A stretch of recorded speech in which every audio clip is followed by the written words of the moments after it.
Bago ako pumunta dito sa US, dati wala talaga akong kaalam-alam sa mga bagay-bagay. Nag-aral ako ng driving sa Pinas pero sandali lang. And then pagdating ko nga dito, hindi ko rin siya pinag-aralan ulit. Napakaraming nangyari sa buhay ko dito sa US and it's been 12 years na rin pala ang nakalilipas.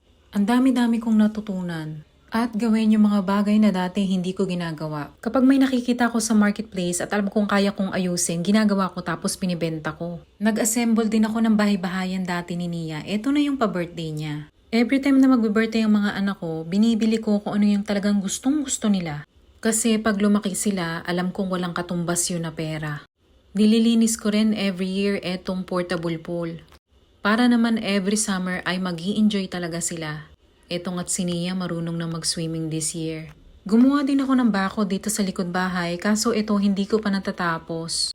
Pero alam nyo, kahit gaano ka-busy man tayo mga mommies at daddies, huwag nating kakalimutan ang bonding moment ng pamilya. Para sa akin, ito ay napakahalaga. Tandaan mo, minsan lang silang maging bata. Pero alam mo, minsan naiisip ko, alipin talaga tayo ng pera. Nagtatrabaho tayo ng 5 to 6 days a week para ma-enjoy ang 2 hanggang 1 araw. Pero sana wag mong kakalimutan na pamilya ang pinakamahalaga.